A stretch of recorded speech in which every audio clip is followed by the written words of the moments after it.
a los hijos de Dios, aquellos que heredarán el reino. Mirad, es verdad que las bienaventuranzas son la descripción perfecta del reino de Dios. Sí, del reino de los cielos, es verdad. Pero sobre todo es la descripción perfecta del carácter de los hijos de Dios, de los verdaderos hijos de Dios. Por eso es tan importante estudiar estas bienaventuranzas. ¿Para qué? Para examinarnos. En los versículos del 1 al 16 describe el carácter de los hijos de Dios, del cristiano. El resto del Sermón del Monte es la conducta, analiza la conducta que se desprende de este carácter. El carácter siempre precede a la conducta, de la misma manera que lo que somos determina lo que hacemos, nunca al revés. Si somos manzanos, daremos manzanas. Si somos perales, no podremos dar manzanas aunque nos obliguen. Será imposible, no lo conseguiremos. Por eso, este Sermón del Monte son las características. Y estas características harán que nuestro carácter produzca un comportamiento, nunca al revés. Este es el carácter que vemos en las bienaventuranzas. Y se debe de dar en los cristianos. Segunda característica general de las bienaventuranzas, en todos los cristianos, no en algunos. Tercera de las características generales, todas en todos los cristianos. O sea, en todos los cristianos, todas las bienaventuranzas, no unas en unos y otras en otros. Cuarta, en todos los cristianos, aquí y ahora. Como decíamos el domingo pasado, no cuando te mueras. Dios no quiere que entres al reino cuando te mueras, quiere que entres al reino ahora que estás vivo. ¿Por qué? Porque Dios es un Dios de vivos, no es un Dios de muertos. No esperes a morirte. Él quiere rehabilitar tu vida. Si consideras que tu vida es un desastre, Él quiere rehabilitar tu vida. Y quinta, es producto de la obra regeneradora del Espíritu Santo. Esto no es una cuestión biológica, esto no significa que unos son buenos por naturaleza. No hay nadie bueno por naturaleza. No es casualidad, no es por nuestros esfuerzos. Es la obra regeneradora del Espíritu Santo en nuestras vidas. Oye, de verdad, ¿quién puede poner la otra mejilla de manera natural? Es imposible. El reino del que habla Jesús aquí es un reino espiritual, es verdad, pero eso no significa que esté lejos de nosotros, de los cristianos. Es un reino que tenemos nosotros cerca. Aunque todavía no estemos nosotros allí con Él, este reino se acercó y está con nosotros.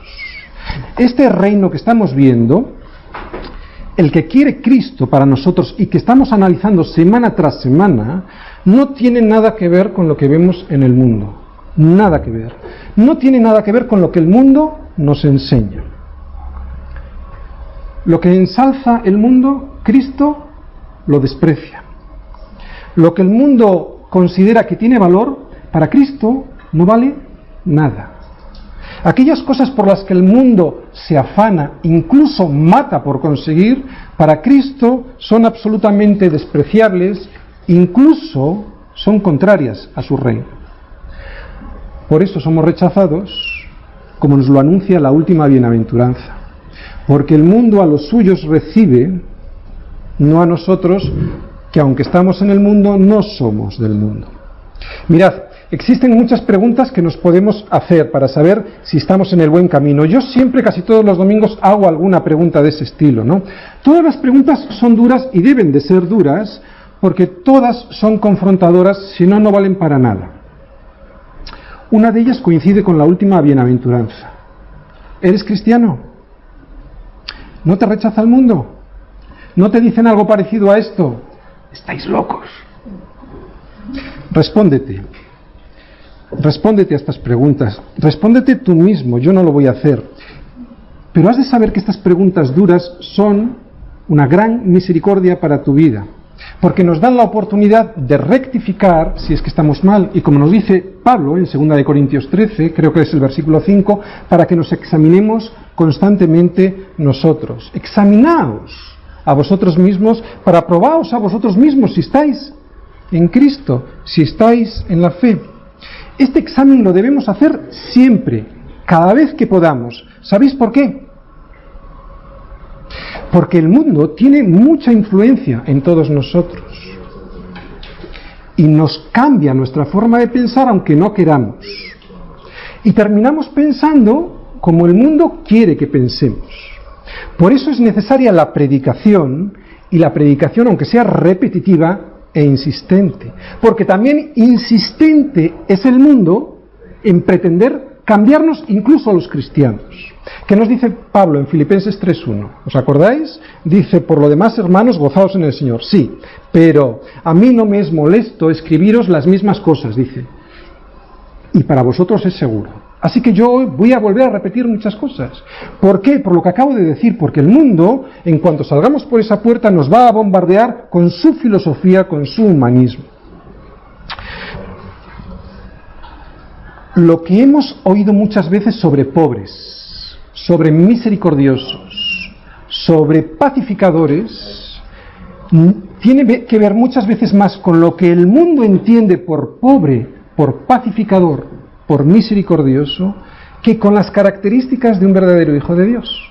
¿De acuerdo? Por eso es tan importante la predicación de estas bienaventuranzas, porque muchas veces los cristianos no tienen ni idea de lo que Cristo quiso decir con pobre, con manso, con misericordioso, con pacificador. Tenemos la idea que el mundo nos ha vendido. Vamos a hacer el resumen de la primera bienaventuranza. ¿Por qué? Porque hay gente que no ha venido y está bien saber de dónde venimos, qué es lo que hemos explicado en la primera. El domingo pasado vimos a fondo la primera bienaventuranza que decía: bienaventurados los pobres en espíritu, porque de ellos es el reino de los cielos. ¿Qué nos enseñaba esta bienaventuranza? 3 cosas. Lo que somos, tojos, somos mendigos. Lo que debemos hacer cuando nos vemos, como nos enseña Dios, y la bienaventuranza en sí mismo. Primero, lo que somos, ¿qué somos? Tojos. Sabéis, todos los seres humanos somos tojos, mendigos. Espiritualmente, tojos. O sea, por dioseros, somos alguien que necesita absolutamente de otro alguien para vivir, y ese otro alguien en un cristiano es Dios. Y todos somos miserables, lo reconozcamos o no. Muy importante, no solamente somos pobres, porque eso significaría que hay algo en nosotros que se puede salvar. No, somos más que pobres, somos absolutamente dependientes de lo que Dios tiene para nuestra vida. Somos pobres de solemnidad, no tenemos nada que ofrecerle a Dios. Bueno, decíamos que sí algo, que eran nuestros pecados, para que se los lleve. Una vez que uno descubre lo que es, no todo el mundo lo descubre. Hay gente que se piensa que es maravillosa. Cuando uno descubre lo que es, porque se lo ha enseñado la Escritura, ¿qué es lo que debe hacer? Quebrantarse, ¿no? Esta es la segunda parte de una bienaventuranza. Lo que debemos hacer cuando se nos descubre lo que somos. En este caso es, al ver nuestra deplorable condición de nuestro corazón, quebrantarnos delante de Dios. ¿Para qué? Para obtener la tercera parte de esta bienaventuranza, que es la bienaventuranza en sí, o sea, la promesa. ¿Y cuál era? Bienaventurados, o sea, bendecidos, felices, verdaderamente felices. ¿Quiénes? Aquellos que reconocen que son tojos. ¿Y qué se nos da? Pues el reino de los cielos. ¿Os acordáis del pasaje de Isaías, verdad? Ese que decíamos, era 57:15, Isaías 57:15. Dice, porque así dijo el alto y sublime, el que habita en la eternidad, y cuyo nombre es el Santo. 2 puntos nos dice el Señor. Yo habito en la altura y en la santidad, donde tú no puedes llegar. No dice esto, donde tú no puedes llegar, lo digo yo. Yo habito en la altura y en la santidad.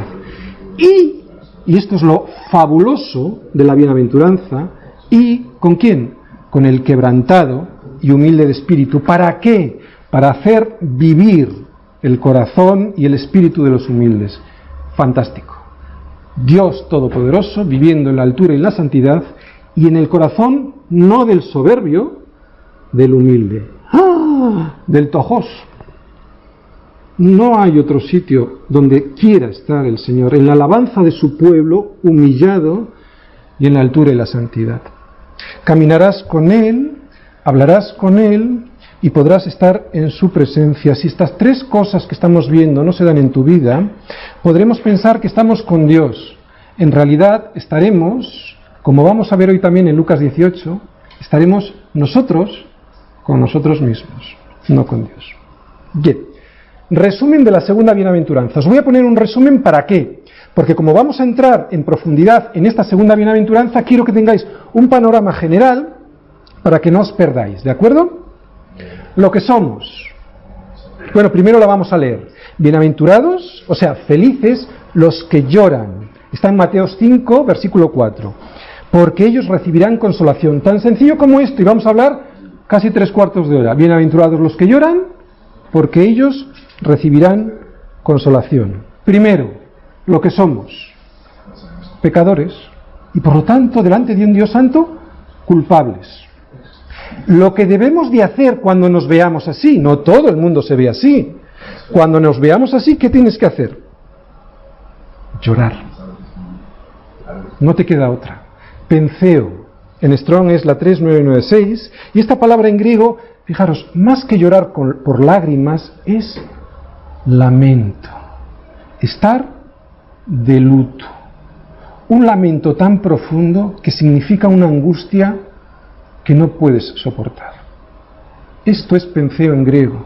No es llorar porque te has hecho una herida. Es un lamento de luto. Por lo tanto, el Señor nos está diciendo, bienaventurados los que lloran con este lamento. Bueno, veremos. El pecado es lo que tiene que producir en nosotros esto. Si tú no has llorado por tu condición, déjame, hermano, decirte que todavía no has pasado probablemente ni siquiera por la primera puerta. Si no hay llanto como de luto en tu vida por lo que produce en nosotros el pecado, las consecuencias del pecado, no habrá la tercera parte, consolación. Esta es la promesa. Bienaventurados, por lo tanto, seremos felices aquellos que, después de haber visto que somos pecadores y por lo tanto culpables delante de un Dios santo, haber llorado por esa situación, nos dará la bendición de recibir la consolación. Para caleo, en la Strong es 3870, consuelo, consuelo de vida. Fijaros, primero se nos exige luto, muerte, para darnos vida. Es lo contrario. ¿Os dais cuenta cómo todo siempre es lo contrario del mundo? Siempre pretendes vivir, o sea, nacer para vivir. No, el Señor, para darte vida, primero te dice que has de morir. Y has de llorar por lo que produce ese pecado en ti, que es muerte. Y al llorar, consolación de vida. Eso es lo que significa esta bienaventuranza. Vamos a empezar a analizarla en profundidad. Primera característica, nos vamos a quedar aquí, primera característica de esta segunda bienaventuranza. Habíamos dicho lo que somos, pecadores, culpables. ¿Os acordáis de esta bienaventuranza? El Señor se sentó, versículo 1, 2, se sentó, y vinieron a Él sus discípulos, y les enseñaban. Vuelvo a decirlo porque esto es para sus discípulos. Lo siento, hay gente que no podrá entender esto y seguramente será porque no es discípulo de Jesús. ¿Os acordáis, y lo hemos dicho antes, la parábola del fariseo y el publicano en Lucas 18? La vamos a ver. ¿Para ver qué? Para comprobar la diferencia entre un tojos delante de Dios y alguien que no se ve tojos, que se ve como un religioso. Los dos, el publicano y el pecador, igualmente pecadores. Los dos igualmente culpables, pero uno lo reconocía y el otro no. Vamos a leer Lucas 18, versículos del 9 al 14.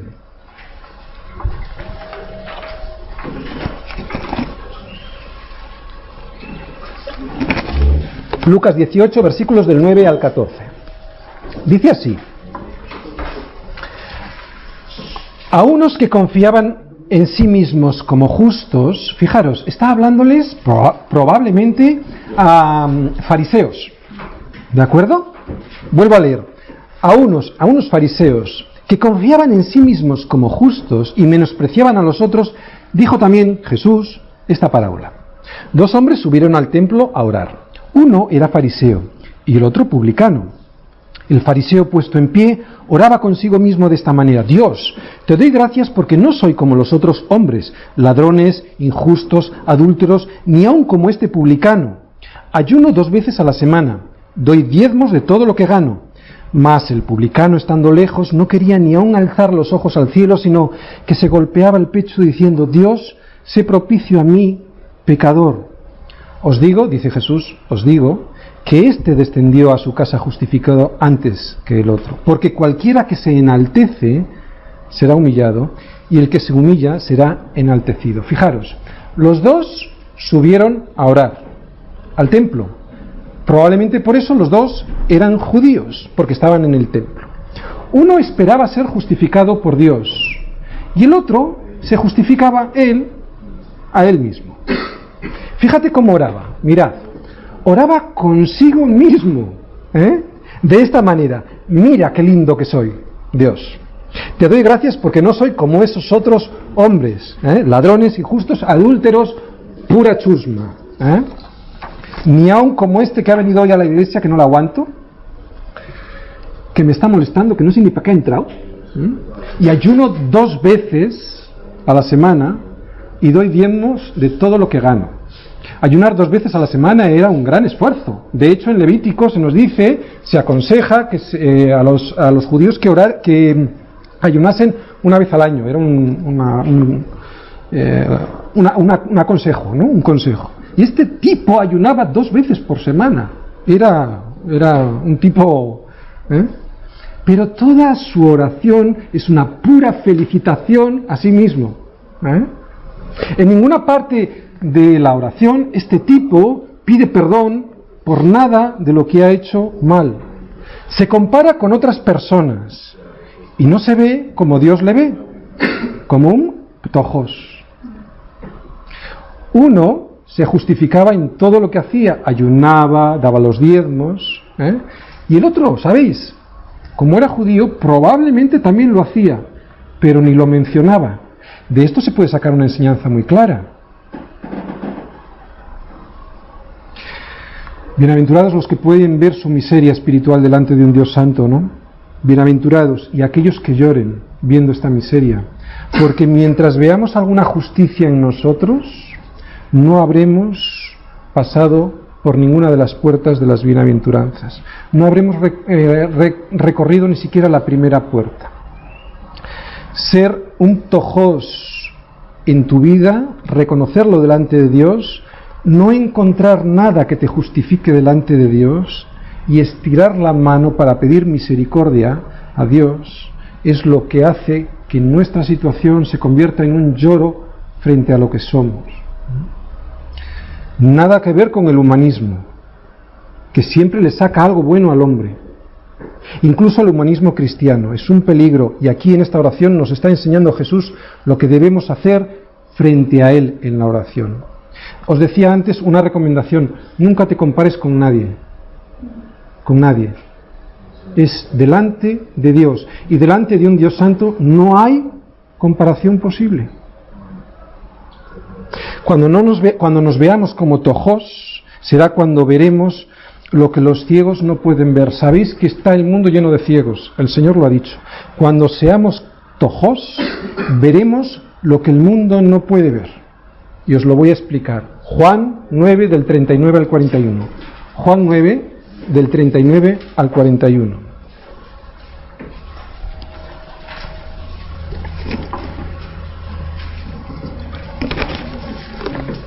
Está hablando Jesús y les dice a unos fariseos, fijaros. Dijo Jesús: para juicio he venido yo a este mundo, para que los que no ven, vean, y los que ven, sean cegados. Entonces, algunos de los, iba a decir fariseos, algunos de los evangélicos, porque si no, ¿sabéis? Esto parece que no va con nosotros, ¿de acuerdo? Fariseos queda como un poco lejano.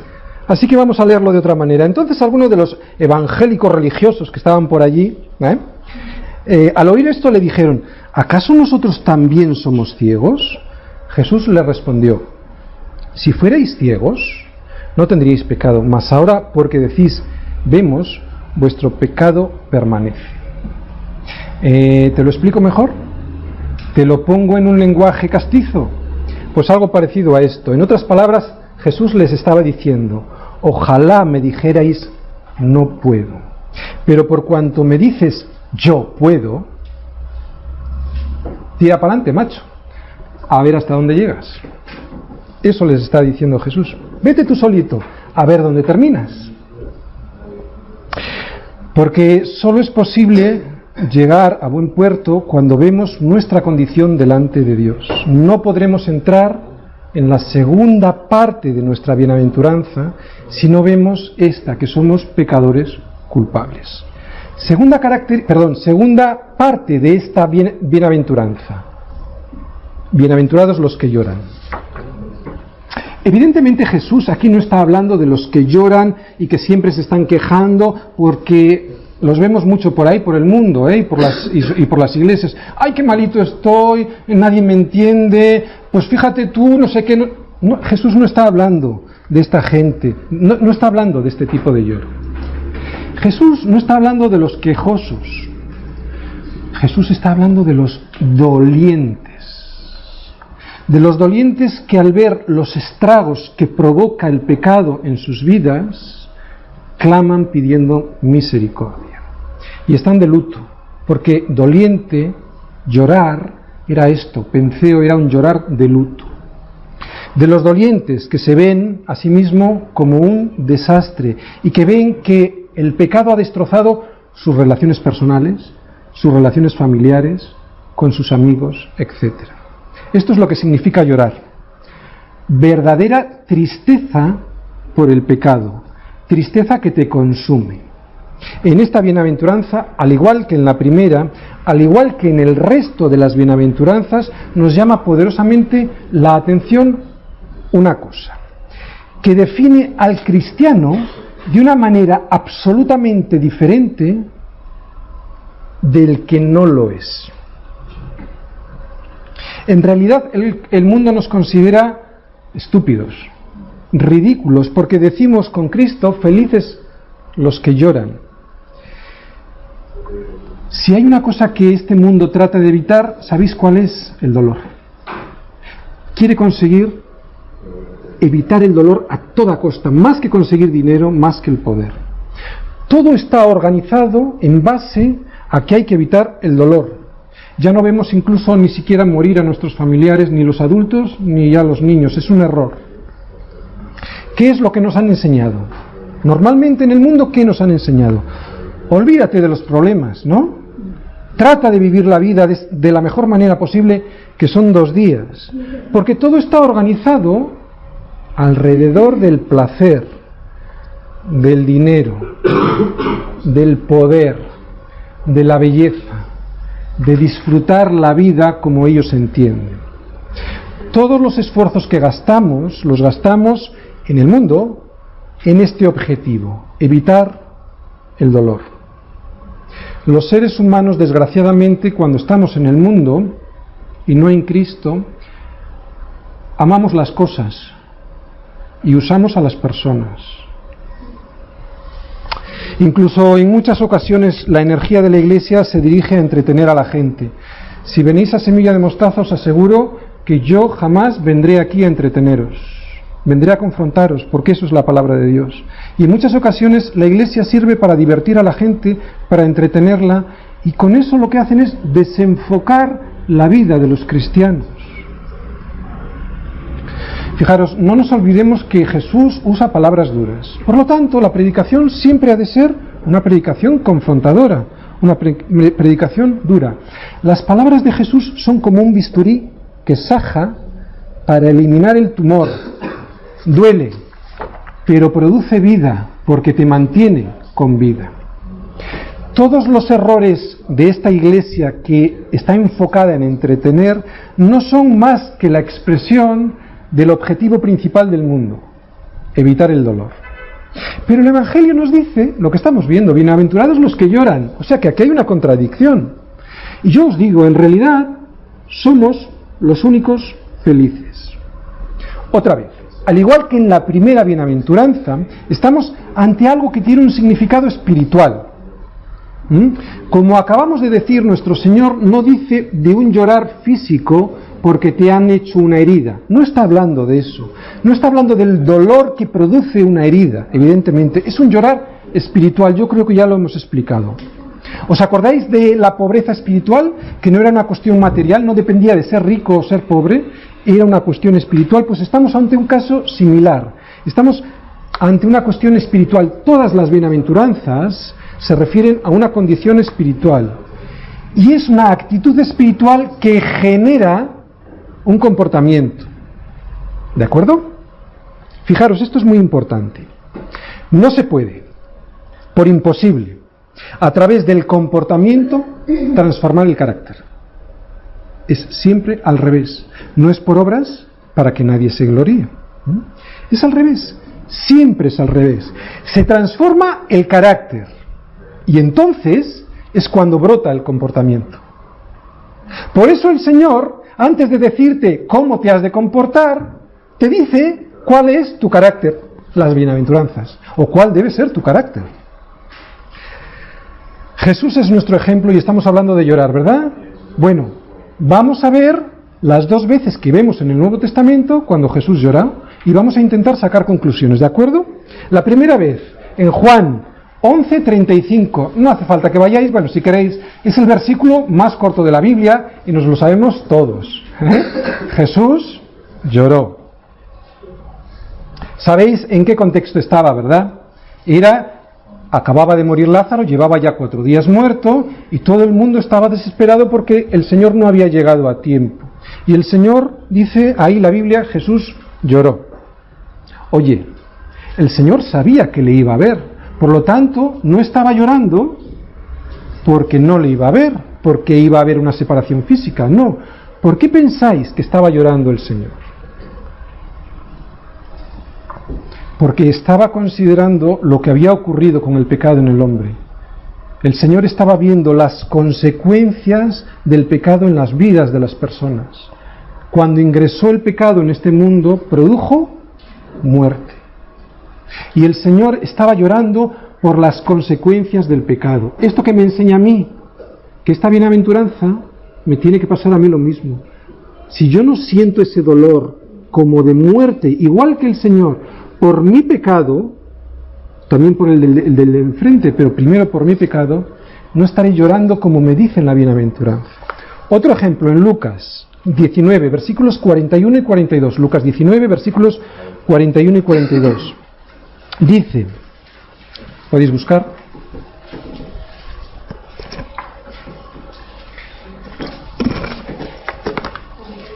Sí, Lucas 19, versículos 41 y 42. El Señor está a punto de morir y está delante de la ciudad de Jerusalén, ¿verdad? Y dice ahí, y cuando llegó cerca de la ciudad, al verla, lloró sobre ella diciendo, oh, si también tú conocieses, o al menos en este día, lo que es para tu paz, mas ahora está encubierto a tus ojos. Fijaros, Jerusalén, el pecado había producido en Jerusalén un orgullo tal que no habían descubierto que el Mesías ya había llegado. Y esto era por el pecado. Y el Señor estaba llorando por el pecado de Jerusalén. Esto es llorar. Esto es llorar. Esto es lo que conmueve a Jesús. Que el pecado destroza tu vida y destroza mi vida. Por eso nos debemos de preguntar si esto es lo que te hace llorar a ti. Si esto es lo que me hace llorar a mí. A él le conmovía la gente, porque veía su pecado y veía que ese pecado les llevaba a morir. Esto es lo que hace daño al Señor y le hace llorar. Porque el pecado lastima su creación. Porque te lastima a ti y porque me lastima a mí. Las palabras fuertes de Jesús, la predicación fuerte del Evangelio, no pretende condenar al hombre. Jesús no vino a condenar. El hombre ya está condenado. Jesús vino a salvar. Y está condenado por sí mismo, por él mismo. No por Jesús, ni por el pastor cuando predica. O sea que cuando digáis palabras fuertes, no penséis que yo estoy acusando a nadie. Lo que pretenden las palabras fuertes del Señor es pura misericordia, es hacerte ver cuál es tu condición para poder ponerle remedio, para liberar al hombre de esta desastrosa situación que provoca el pecado y que lo tiene esclavizado. Por lo tanto, bienaventurados somos si nuestros pecados nos llevan a las lágrimas, porque será entonces, y solamente entonces, cuando entremos por esta segunda puerta y podemos llegar a la tercera parte de la bienaventuranza. El domingo pasado dijimos, y lo volvemos a decir, que el cristiano no es como el mundo. De hecho, precisamente de lo que se admiran los incrédulos es de que no somos para nada como ellos. Dijimos también que cuando la Iglesia se acerca al mundo para ser aceptada, no para confrontar al mundo, sino para ser aceptada, es cuando se termina convirtiendo en el mundo. Somos atractivos porque somos diferentes. Puntos suspensivos. Si es que somos diferentes. Los que no son de la Iglesia siempre se sienten atraídos cuando la Iglesia comienza a actuar con este carácter que nos dicen las bienaventuranzas. De nada nos vale hacer evangelismo si nosotros no tenemos este carácter. Os voy a explicar por qué.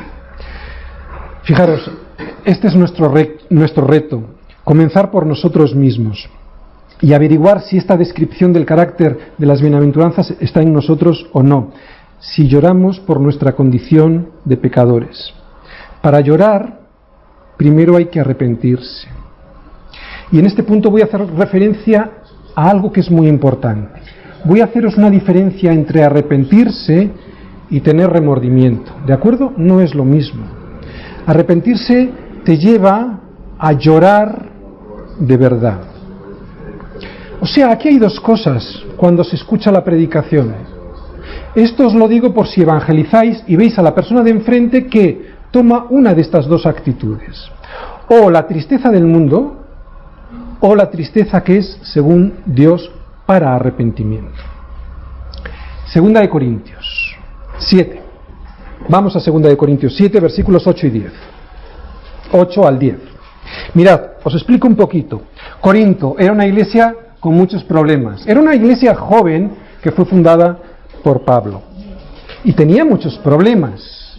Tenía problemas de liderazgo, tenía problemas de relaciones personales, tenía incluso problemas de promiscuidad sexual. Había un tipo que estaba con la mujer de su padre. Muy fuerte. Así que Pablo tiene que escribir a esta iglesia, y esa es la carta primera de Corintios. Estamos en segunda. Y les escribe. Y les debió escribir muy duro. Porque después de un tiempo, Tito, que debió ir por allí, seguramente fue Tito, y le explicó cómo habían recibido esas palabras de primera de Corintios, Pablo, al escribirles la segunda carta, les dice lo siguiente a los corintios. Versículos 8 y 10 del capítulo 7. Porque aunque os contristé con la carta, no me pesa. Aunque entonces lo lamenté. O sea, está diciendo, es como un pastor, ¿no? O un padre cuando regaña a su hijo. Al principio es duro contristar a una persona, es muy duro. Dice, al principio lo lamenté, ¿no? Pero ahora no, ¿por qué? Porque veo que aquella carta, aunque por algún tiempo os contristó, ahora me gozo, no porque hayáis sido contristados, o sea, no porque os regañé, sino porque fuisteis contristados para arrepentimiento, porque habéis sido contristados según Dios. O sea, que hay un contristar según el mundo. Habéis sido contristados según Dios, para que ninguna pérdida padecieseis por nuestra parte. Porque la tristeza que es según Dios produce arrepentimiento para salvación, y de esto no hay que arrepentirse. Pero la tristeza del mundo produce muerte. ¿Cuál es la tristeza del mundo? Remordimiento. ¿Cuál es la tristeza según Dios? Arrepentimiento. Remordimiento te lleva a odiar las consecuencias del pecado. Te llega incluso a hacer que te odies a ti mismo, pero sigues amando al pecado. Esa es la diferencia. El arrepentimiento, ¿sabes?, te lleva a la cruz. Te lleva a ver a aquel que murió por ti. Y entonces lloras. ¿Sabes? Te das cuenta que no fueron los judíos ni los romanos los que crucificaron a Jesús. Te das cuenta que allí estaba colgando por tus pecados. Y eso te hace llorar y arrepentirte. Cuando veo esto, lloro y me arrepiento profundamente. Tengo luto. Luto como un lamento que no puedo soportar, porque colgó de una cruz por mi culpa. El remordimiento es muy peligroso, porque el remordimiento te lleva incluso a suicidarte. Vamos a poner dos ejemplos. Judas y Pedro. Ejemplos de arrepentimiento, Pedro, y de remordimiento, Judas. Cuando Judas, todos conocemos qué hizo Judas, Vale. Cuando Judas se dio cuenta de lo que hizo, el traidor, tuvo dos posibilidades. Primera, ir a confesarse con los discípulos y arrepentirse. Es duro, pero tenía esa posibilidad. O hacer lo que hizo. Su remordimiento le llevó a ir a los magistrados y a los alguaciles, ir a las personas a las que había entregado al Señor. ¿Para qué? Para tratar de acallar su voz, la voz de la conciencia, tirándoles las monedas que había conseguido con la traición. Mira, no acalles nunca la voz de tu conciencia. La conciencia es el grito de tu alma pidiendo misericordia a Dios. El remordimiento acalla, y siempre los cristianos alguna vez nos ha pasado, y hace que tus huesos envejezcan. Y el arrepentimiento libera. Salmo 32:3. ¿Qué le pasó a David? Mientras callé, nos dice ahí, mientras callé, o sea, mientras tuve remordimiento, Salmo 32:3, mientras callé, se envejecieron mis huesos. Oye, te lo aseguro, incluso físicamente destrozas tu vida. Mientras callé, se envejecieron mis huesos. ¿Cómo? En mi gemir todo el día. O sea, aquí no había arrepentimiento, había remordimiento. Y luego más adelante en el Salmo vemos cómo se arrepintió, ¿no? Por lo tanto, cuando tengas una situación de estas en las que el alma te esté pidiendo algo, vete corriendo a la cruz, no a los magistrados de este mundo que se lavarán las manos y terminarás ahorcándote en cualquier circunstancia de este mundo. Fijaros, no digo que te termines suicidando, que podría ser. Vemos el caso de Judas. Estoy diciendo que te terminarás ahorcando como Judas en las circunstancias de este mundo. Y no saldrás vivo. El arrepentimiento, sin embargo, vamos a ver lo que le pasó a Pedro en Mateo 26, versículos 74 y 75. Mateo 26, 74 y 75. También todos conocemos esa historia. Pedro le negó 3 veces. Y en este versículo 74 vemos la tercera negación. ¿De acuerdo? Vamos a leer. Entonces él comenzó a maldecir, Pedro, comenzó a maldecir y a jurar: no conozco al hombre. Y enseguida cantó el gallo. Entonces Pedro se acordó de las palabras de Jesús que le había dicho: antes de que cante el gallo me negarás 3 veces. Y saliendo fuera lloró amargamente. No os vayáis de este versículo, es muy interesante. Fijaros, el remordimiento ve las consecuencias y te asusta, pero te quedas ahí. Y sin embargo el arrepentimiento ve a Cristo y te arrepientes. Volvemos al versículo. Esto es lo que le ocurrió. Hizo el pecado, o sea, le negó. ¿Y qué ocurrió? De repente vio a Cristo, porque le había dicho: antes de que el gallo cante, me negarás 3 veces. Y la consecuencia la seguimos viendo. La consecuencia de ver a Cristo y de arrepentirse es llorar amargamente. ¿De acuerdo? Esto es la tercera parte. Ahora viene la tercera parte de esta bienaventuranza. después de llorar amargamente porque has visto tu condición, pecador culpable, lloras amargamente. La tercera parte. Viene el consuelo. Ahora vamos a ver cuál es el consuelo. Fijaros, no hay que hacerse trampas en el solitario, Si no lloras de verdad, no habrá consolación del perdón y por lo tanto no habrá gozo. Esto es lo sorprendente de la vida cristiana, que no tiene nada que ver con el mundo. A pesar de que es un hondo pesar, una tristeza insufrible, esto conduce, después del arrepentimiento, al gozo. Sin pesar no hay gozo, por eso en el mundo no hay verdadero gozo. En la iglesia, humildemente pienso a veces que en la iglesia que está enferma le pasa lo mismo que en el mundo, ¿no? No hay verdadero arrepentimiento, no hay verdadera conciencia de ser pobre en espíritu y por lo tanto no lloramos por nuestra situación espiritual, por nuestro pecado. ¿Esto qué ocasiona? Un falso gozo, falsa alegría, que no transmite y por lo tanto no somos atractivos. ¿Por qué? Porque tenemos el mismo gozo que el mundo y el mundo se da cuenta. Así que aquí está lo importante. Si primeramente no nos hemos visto como tojos y no hemos llorado por nuestro pecado, no tendremos consuelo. Y ese consuelo es el que da el gozo en la vida cristiana. Cuando la Iglesia no predica de esto, se produce un cuádruple problema. Fijaros, no hay convencimiento verdadero y profundo de pecado. Por lo tanto, como no hay convencimiento de pecado, no hay arrepentimiento, no hay quebrantamiento de nuestra situación. Tercer problema, que al no haber quebrantamiento, no hay arrepentimiento. Si tú no te arrepientes, no hay perdón. Y cuarto problema, si no hay perdón, no hay gozo.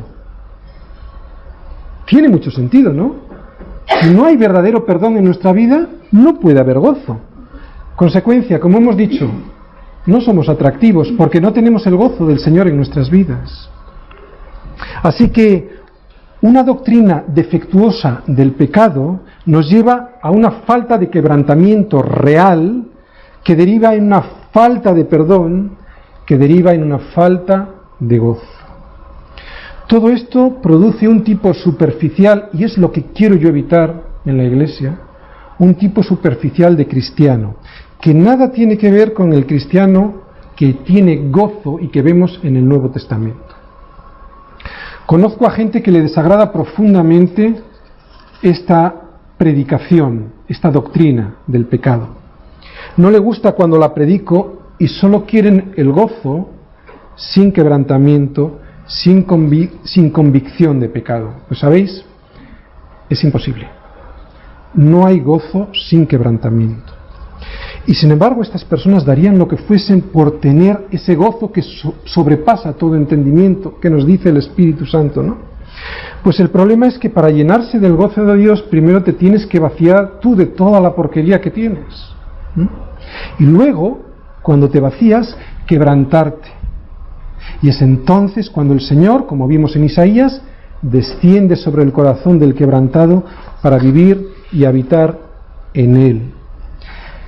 Para que a uno le consuelen, primero ha de estar llorando. ¿Sí o no?